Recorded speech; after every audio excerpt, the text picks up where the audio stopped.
June 5th brings out the cameras. Volunteers plant a sapling, and then they leave. Without water or protection, that sapling is dead by July. This year, World Environment Day is hosted in Baku, Azerbaijan. The 2026 campaign is focused on climate action through nature-based solutions. But the climate targets set at these international summits do not execute themselves. They depend on local communities keeping those nature-based solutions alive. The core failure of most community initiatives is the design. They are often engineered to produce a photograph on launch day rather than a durable result. To fix this, you have to shift your planning away from the single day of volunteering. You need a 90-day action plan. Environmental impact does not happen when a seed goes into the ground on June 5th. It is proven when that plant is still thriving in September. The first step is applying the survival test. For any activity you plan, ask if the project will still exist and deliver value 3 months after you launch it. Prioritizing scale over sustainability guarantees failure. Planting 1,000 saplings with no plan to water them leads to rapid die-off. Instead, scale down the scope, plant 100 trees, and use the remaining resources to fund a summer maintenance budget for watering and physical protection. If watering saplings is impossible due to local resource constraints, change the activity. Build a rainwater harvesting structure that requires minimal daily upkeep in a water-stressed zone. A modest project with guaranteed maintenance generates ecological value. An ambitious project that is abandoned generates nothing.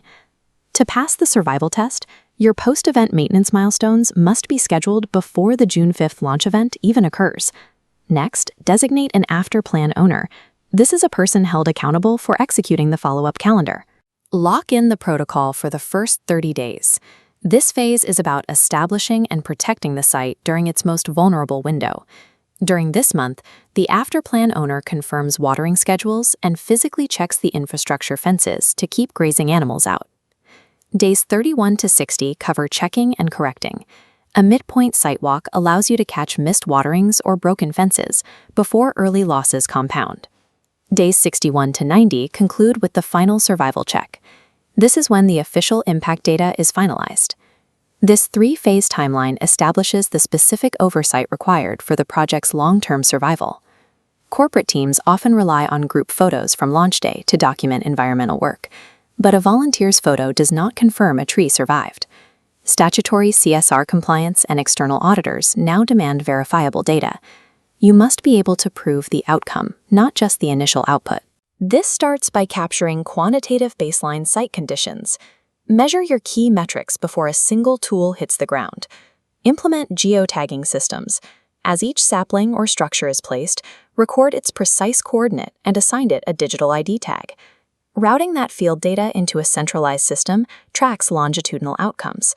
By checking those specific coordinates 3 months later, you gain an auditable survival rate. Moving from anecdotal photos to verifiable data tracking is the only true way to make your environmental claims defensible. When June 5th arrives, the execution rules are simple. Start early, keep executive speeches to a minimum, and maximize physical action. Give volunteers a role in the long-term project by having them name and adopt the specific tree they plant.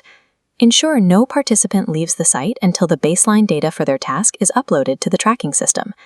Then, follow the 90-day playbook until you reach the September milestone. The final September output includes the thriving site itself and a data-rich compliance report.